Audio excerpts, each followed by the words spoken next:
반갑습니다. 붓다의 복과 지혜입니다. 오늘 우리는 화엄경이 전하는 위대한 가르침, 마음과 부처와 중생, 이 셋은 하등의 차별이 없는 것이다라는 말씀을 함께 새겨보고자 합니다. 부처님께서는 우리 모두의 본성이 본래 청정하며 그 마음 속에는 부처의 지혜와 자비가 그대로 깃들어 있다고 하셨습니다. 수행의 길은 멀리 있는 것이 아니라 바로 지금 이 순간 나의 마음을 깨닫는 데 있습니다. 오늘 이 시간이 서로의 마음 속에 이미 깃든 부처님을 발견하고 그 지혜와 자비로 세상을 밝히는 작은 발걸음이 되기를 기원합니다. 자, 그럼 마음과 부처와 중생 이 셋은 하등의 차별이 없는 것이다. 그 여정을 함께 해볼까요? 거울 속의 부처. 옛날 한 젊은 수행자가 있었습니다. 그는 매일 새벽마다 절에 있는 부처님 상 앞에서 부처님, 저는 언제쯤 부처가 될 수 있습니까? 하고 간절히 기도했습니다. 그러나 세월이 흘러도 마음속 번뇌는 줄지 않았고 자신이 여전히 미천한 중생이라고 생각했습니다. 어느 날 노스님이 그에게 거울 하나를 건네주며 말했습니다. 이 거울 속에 있는 이가 네가 찾던 부처다. 수행자는 고개를 저으며 말했습니다.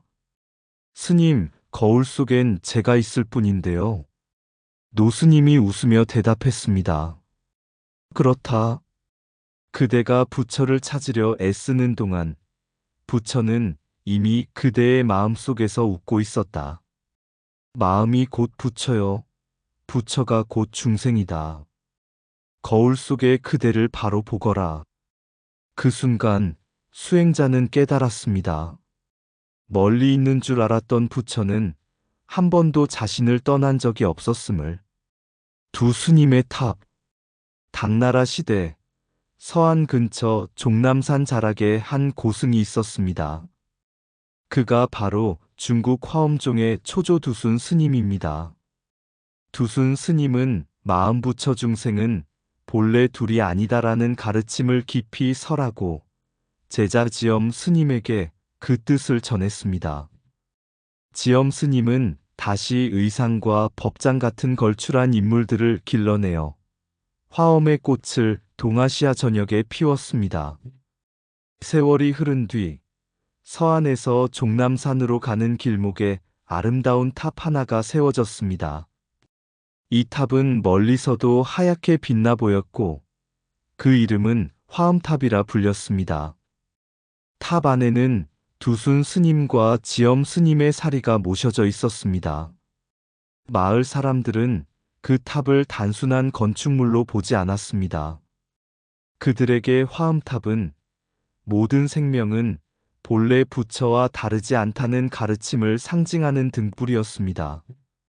한 노승은 매일 아침 탑 앞에서 이렇게 읊조렸습니다. 이 탑은 돌과 벽돌로만 세워진 것이 아니라 부처님의 마음과 중생의 마음이 하나 되어 쌓아 올린 탑이다. 탑을 보는 이가 자신의 마음속 부처를 보게 될 때 이 탑은 비로소 완성된다. 그 말처럼 화엄탑은 세월이 지나도 무너지지 않았습니다. 그것은 두순지엄이 남긴 건축물이 아니라 모든 존재가 이미 부처라는 깨달음이 세운 탑이었기 때문입니다. 탑은 돌로 세워지지만 깨달음은 마음으로 세워진다. 부처를 찾기 전에 먼저 거울 속의 나를 보라. 종남산의 탑은 두 스님의 사리를 모셨지만 모든 중생의 마음을 품었다. 마음이 부처와 다르지 않음을 아는 순간 탑은 곧 무너져도 빛난다. 부처는 멀리 있지 않다. 내가 걷는 발걸음 속에 있다. 세운 탑이 오래가는 이유는 돌이 아니라 진리를 담았기 때문이다. 중생과 부처를 가르는 벽은 오직 분별심이다. 마음이 청정하면 탑이 무너지더라도 탑은 그대로 서 있다. 화음의 꽃은 스승의 말이 아니라 제자의 깨달음 속에 핀다. 탑을 바라보는 눈이 부처를 본다면 그 눈 또한 부처다. 부처를 신격화하지 않는 이유는 이미 그대가 부처이기 때문이다. 두순과 지엄의 법맥은 돌이 아니라 마음으로 이어졌다. 탑이 하늘을 찌르지 않아도 그 뜻은 하늘을 덮는다. 삼라만상은 일심의 그림자요. 모든 마음은 부처의 거울이다. 부처님은 결코 멀리서 오시지 않는다. 이미 그대 마음에서 머물고 있다. 세계의 등불. 옛날 한 제자가 스승에게 물었습니다. 스님, 부처님과 중생은 어떻게 다른 것입니까? 스승은 아무 말 없이 방 안에 세 개의 등불을 켰습니다. 하나는 황금 등잔에, 하나는 나무 등잔에, 하나는 거친 흙 등잔에 불이 켜졌습니다. 이 셋 중 어느 불빛이 더 밝으냐? 제자는 잠시 바라보다가 고개를 저었습니다. 스님, 등잔은 다르지만 빛은 똑같습니다. 스승이 미소 지으며 말했습니다. 그렇다. 등잔이 몸이라면 빛은 마음이다. 마음은 부처나 중생이나 본래 다르지 않다. 흙 등잔 속의 불도 황금 등잔 속의 불과 빛깔이 같듯 번뇌 속의 마음도 본래 법신의 빛을 잃지 않는다.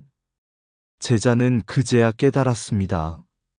성기는 모든 존재의 본성이 법신 부처님과 같다는 뜻이었고, 유심연기는 바로 그 마음이 모든 것을 이루고 변화시킨다는 진리였습니다. 그날 이후 그는 더 이상 자신을 중생이라 부르지 않았습니다. 그는 단지 아직 빛을 완전히 드러내지 못한 부처일 뿐이었으니까요. 등잔은 다를지라도 빛은 하나다. 마음은 부처와 중생을 가르지 않는다. 성품이 곧 법신이니 누구나 본래 부처다. 번뇌 속의 마음도 본래 청정하다. 모든 것은 마음이 짓고 마음이 이룬다. 황금 등잔과 흙 등잔의 불빛이 다르지 않듯 부처와 중생의 빛도 같다. 마음을 바로 보면 우주가 곧 법신임을 안다. 일심이 변하면 세상도 변한다. 차별은 마음이 만들고 평등도 마음이 만든다. 흙 속에 묻힌 보석도 보석이듯 번뇌 속의 중생도 본래 부처다. 부처는 멀리 있는 존재가 아니라 마음이 드러난 모습이다. 일심은 하나요. 그 작용은 무한하다. 빛은 등잔을 가리지 않고 법신은 형상을 가리지 않는다. 유심연기는 모든 만유가 마음의 꽂힘을 가르친다. 당신의 성품은 부처님의 성품과 한 점 차이도 없다. 황금좌를 거부한 스승. 부처님이 제자들과 함께 마을에 들어가 설법을 하셨을 때였습니다. 마을 사람들은 부처님의 지혜와 자비에 감탄하여 그분을 위해 황금으로 만든 좌석과 화려한 장식을 준비했습니다. 그 모습을 본 제자들이 기뻐하며 말했습니다. 세존, 이제 세상 모든 이가 스승님을 하늘과 같은 존재로 모시게 될 것입니다. 하지만 부처님은 고개를 저으셨습니다. 나는 하늘에서 내려온 신이 아니며 너희와 같은 사람이다. 내가 걸은 길은 너희도 걸을 수 있고 내가 본 진리는 너희도 볼 수 있다. 그리고 황금좌 대신 평범한 나무 그루터기에 앉으셨습니다. 너희가 나를 높이 올릴수록 스스로를 낮추게 될 것이다. 부처를 하늘 위에 두지 말라. 그대 마음 속에 두고 그 마음을 깨우라. 그대가 곧 부처이니 그 사실을 믿고 살아라. 그날 이후 제자들은 부처님을 단지 숭배의 대상으로 보지 않았습니다. 그들은 부처님 안에서 자신의 가능성을 보았고 부처님이 걸으신 길을 자기 발로 걷기 시작했습니다. 부처는 하늘 위에 있지 않다. 그대 마음 속에 있다. 그대가 걷는 길 위에서 부처를 만나라. 나를 숭배하지 말고 나와 같은 길을 걸어라. 부처를 높이 올릴수록 스스로를 낮추게 된다. 황금좌에 앉은 부처보다 흙 위에 앉은 진리가 더 빛난다. 부처님은 신이 아니라 깨어난 인간이었다. 스승의 길은 제자가 걸을 때 완성된다. 그대의 가능성을 믿는 순간 부처가 깨어난다. 부처는 나를 숭배하라 하지 않고 나처럼 깨어나라 하셨다. 참된 공경은 절하는 것이 아니라 그 가르침을 사는 것이다. 하늘을 보지 말고 자신의 발걸음을 보라. 부처는 결코 특별한 몸에만 깃들지 않는다.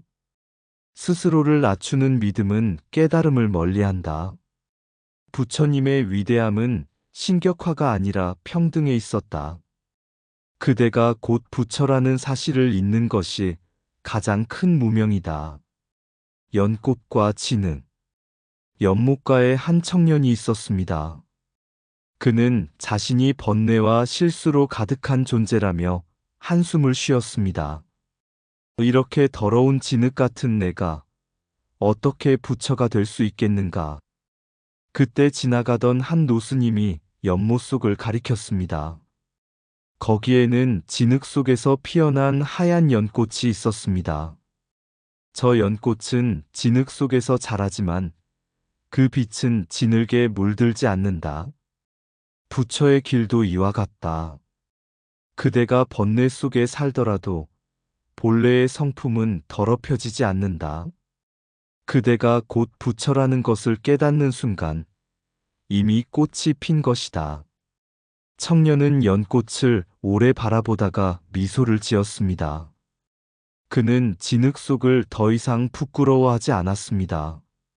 그 속이야말로 부처를 피우는 자리였기 때문입니다. 그대가 곧 부처. 진흙 속에 묻힌 연꽃 한 송이. 그 빛은 흙에 물들지 않고 그 향기는 바람을 따라 멀리 퍼진다. 하늘 위에 부처를 세우지 말라. 그대 마음의 깊은 연못 속에 이미 앉아있는 분이 있다. 금빛 좌대가 아니어도 풀잎 위 이슬이 부처의 자리요. 그대의 발걸음이 곧 불도의 길이다. 부처는 나를 우러르라 하지 않고 그대 속의 부처를 깨우라 하셨다. 거울 속 눈빛이 고요히 말하리라. 그대가 곧 부처다. 이미 꽃이 피었다. 이상 붓다의 복과 지혜입니다. 오늘도 복지 구족한 날 되세요. 구독과 좋아요는 붓다의 복과 지혜를 밝히는 큰 자비의 등불이 됩니다.